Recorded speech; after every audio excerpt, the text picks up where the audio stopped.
Hello बच्चों, इस video में हम क्लास 9 के चैप्टर 7 जीवों में विविधता के अंतर्गत जंतुओं का वर्गीकरण पार्ट 2 देखेंगे। अर्थात जंतुओं में हम देखेंगे कि कशेरुक यानी वर्टिब्रेट्स क्या है और उनके कौन कौन से वर्ग होते हैं। तो वर्टिब्रेट्स जो है वो कॉर्डेटा संघ का एक उपसंघ है और वर्टिब्रेट्स के क्या क्या गुण है? नोटोकॉट, उसके बाद दूसरा मेरु रज्जु या पृष्ठनालीय कशेरुक दंड, ये मुख्य गुणधर्म है इसका। तीसरा गुणधर्म है त्रिकोरक शरीर यानी शरीर 3 लेयर से बना हुआ होता है। चौथा युग्मित क्लोम थैली जो इसके सांस लेने में मदद करता है। और नेक्स्ट गुणधर्म है द्विपार्श्व सममित बायलैट्रिकल सिमेट्री, जिससे एक अक्ष पे काटने पर शरीर 2 बराबर भाग में दिखाई देता है। अगला जो इसका कशेरुक का जो प्रमुख हमारे वर्ग हैं उसमें पहला वर्ग आता है मत्स्य यानी पीसीस। इसमें मुख्यतः मछलियां आती हैं। यह लवणीय और अलवणीय दोनों प्रकार के जल में पाई जाती हैं। इनके त्वचा पर शल्क और प्लेट से ढके रहते हैं। ये तैरने के लिए अपनी मार्शल पूंछ का प्रयोग करती है। आप देखे होंगे मछलियों के जो पूंछ होते हैं जिनको तैरने में मदद करते हैं। इसका शरीर धारा रेखीय होता है। आप देखें आगे नुकीला, बीच में चपटा और पीछे नुकीला, जो कि इसको जल को काटने में और तैरने में मदद करता है। श्वसन क्लोम के द्वारा होता है। ये असमतापी होते हैं यानी cold blooded animals. It means कि इनका कोई अपना तापमान नहीं होता, ये जहां रहते हैं वहां का तापमान ये ले लेते हैं। जैसे मनुष्य का 37 डिग्री सेल्सियस है, एक फिक्स है, लेकिन इनका कोई फिक्स तापमान नहीं होता है। इनका हृदय द्विकक्षीय होता है। ये मुख्यतः अंडज होते हैं, अंडा देने वाले होते हैं, ओविपेरस। मछलियों को भी हम 2 प्रकार में बांट सकते हैं। अस्थिल मीन जिनका शरीर अस्थि से बना है, रोहू, कतला, ये सब अस्थिल मीन के उदाहरण है।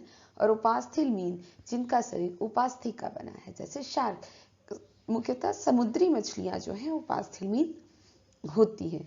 शार्क, टॉर्पीडो, ये हमारे मत्स्य वर्ग के कुछ उदाहरण है। आप देख रहे रोहू और ट्यूना अस्थिल मीन के उदाहरण है। शार्क और विधुत्रे उपास्थि मीन के उदाहरण है। नेक्स्ट जो वर्ग है वो जल स्थल चर अर्थात एम्फीबिया। नाम से ही स्पष्ट है, ये दोनों जगह पाए जाते हैं, जल और स्थल दोनों पर। इनके शरीर में मछलियों की तरह शल्क नहीं पाए जाते हैं।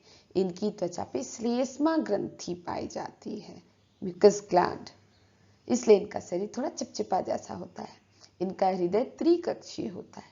इनके शरीर में बाह्य कंकाल नहीं होता जैसे कि हम कॉकरोच में देखते हैं। और उत्सर्जन के लिए इनमें भी ब्रिक यानी किडनी पाए जाते हैं। श्वसन क्लोम से भी होता है और फेफड़ों द्वारा भी होता है।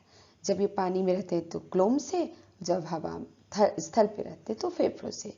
ये भी अंडज, इट मीन्स कि ये भी अंडे देते हैं और इसे जल और स्थल दोनों में रहते हैं, इसलिए ही हम इन्हें जल स्थलचर कहते हैं। तो इसका उदाहरण है मेढक, सालामेंडर, टोड इत्यादि। अगला जो है वर्ग वो है सरीसृप का, रेप्टाइल्स। ये रेंग के चलते हैं, इसलिए हम इसे सरीसृप वर्ग में रखते हैं। ये भी असमतापी जंतु हैं, यानी कोई इनका भी तापमान फिक्स नहीं है। इनका शरीर शल्कों से ढका होता है। इनका श्वसन फेफड़ों द्वारा होता है क्योंकि यह मुख्यतः स्थलीय जीव हैं। इनका शरीर त्रिकक्षीय होता है इनका हृदय, लेकिन जो एक अपवाद के रूप में मगरमच्छ है जिसका हृदय 4 कक्षीय होता है। इसमें भी उत्सर्जन के लिए वृक्क पाया जाता है।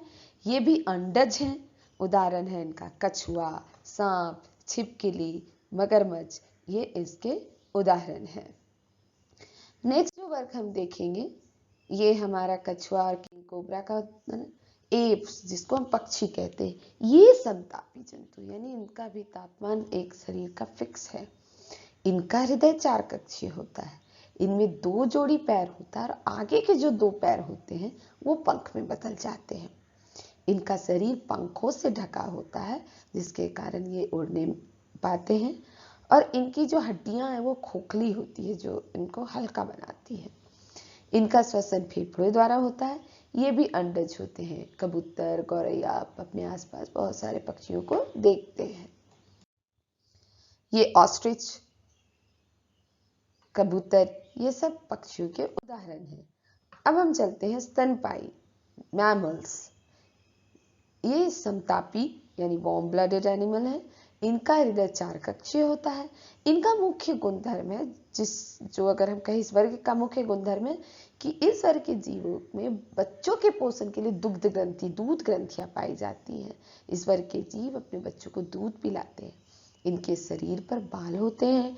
श्वेत ग्रंथि, पसीने की ग्रंथि और तेल ग्रंथियां पाई जाती हैं। इस वर्ग के जो जीव हैं वो अंडे नहीं देते बल्कि शिशु देते हैं, बच्चे को जन्म देते हैं।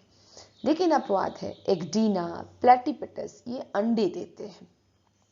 और कुछ तो स्तनपायी जंतु में अविकसित जीवों को, बच्चों को विकसित करने के लिए मार्सोपियम थैली होती है और बच्चे तब तक उस थैली में रहते हैं जब तक कि उसका विकास ना हो जाए, जैसे कि कंगारू में आप देख सकते हैं।